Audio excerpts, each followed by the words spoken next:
विधान परिषदेत आवाजी मतदानानं जनसुरक्षा विधेयक मंजूर। गदारोळानंतर विरोधकांचा सभात्याग।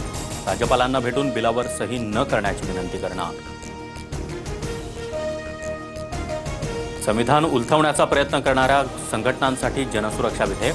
नक्षलवादी माओवाद्यांशी संबंधित संघटनांवर कारवाई करता येणार। मुख्यमंत्री फडणवीसांची माहिती। हे जनसुरक्षा विधेयक नाही तर भाजप सुरक्षा विधेयक। नक्षलवादाचा उल्लेखच नाही। सरकारच्या कथनी आणि करणीमध्ये फरक। कुणालाही जेलमध्ये टाकतील। उद्धव ठाकरेंचा हल्लाबोल। पैशांच्या बॅगेसह मंत्री संजय शिरसाट यांचा व्हिडिओ।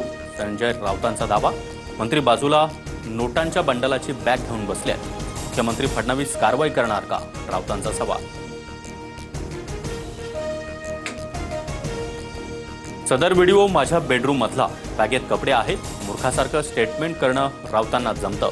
व्हायरल व्हिडिओवर मंत्री शिरसाट यांचं स्पष्टीकरण। शिवसेना गट भाजपात विलीन करतो पण मला मुख्यमंत्री करा असं एकनाथ शिंदे शहांना म्हणाले। शिंदेंच्या दिल्ली दौऱ्यावरून संजय राऊतांचा दावा। मुघलांच्या घोड्यांना संताजी धनाजी दिसायचे तसे आता संजय राऊतांना सगळीकडेच एकनाथ शिंदे दिसतात। शिंदेंच्या शिवसेनेचं राऊतांना प्रत्युत्तर। शिवसेना पक्ष आणि चिन्हावरील सुनावणीबाबत शिंदेंचा दिल्ली दौरा। सूत्रांची माहिती।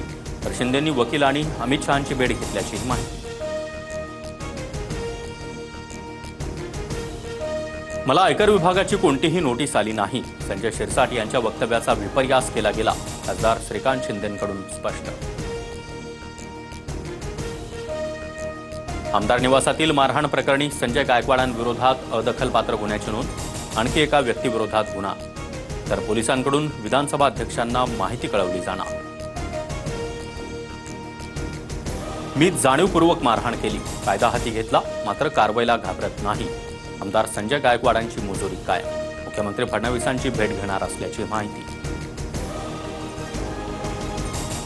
आकाशवाणी आमदार निवासातील कॅन्टीनमध्ये 79 नियमांचं उल्लंघन। अन्न आणि औषध प्रशासनाच्या तपासणीत धक्कादायक बाब समोर। जेवण बनवण्यासाठी खराब भाज्या वापरल्याचंही निरीक्षण। संजय गायकवाड टॉवेल बनियान गँगचे नेते। आमदार निवासातल्या कॅन्टीनमधील मारहाण प्रकरणावरून संजय राऊतांची टीका।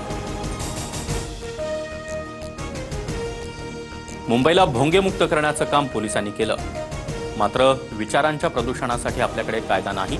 अनिल पाटील यांच्या प्रश्नानंतर मुख्यमंत्री फडणवीसांचा संजय राऊतांना खोचक टोला।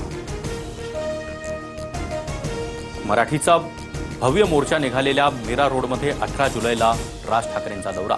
तर मराठीवर प्रेम असल्यास उद्याच अजान मराठीत सुरू करा। मंत्री नितेश राणेंचं आव्हान। मर्सिडीजच्या आरोपानंतर नीलम गोऱ्हे आणि उद्धव ठाकरेंमध्ये पहिल्यांदाच संवाद। ठाकरे सभागृहातून निघून जात असताना तुम्ही बोलणार नाहीत का असा उपसभापती गोऱ्हे यांचा सवाल। तर काय उपयोग होणार? ठाकरेंचा खोचक प्रतिसवाल।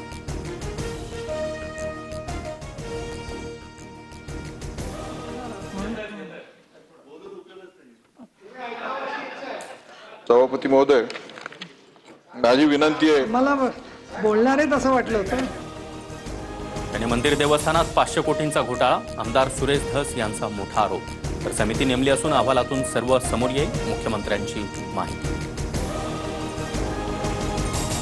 जपानमध्ये तुफान पाऊस। राजधानी टोकियोला पुराचा धोका। पावसामुळे आपत्कालीन स्थिती घोषित। नागरिकांना घराबाहेर न पडण्याच्या सूचना।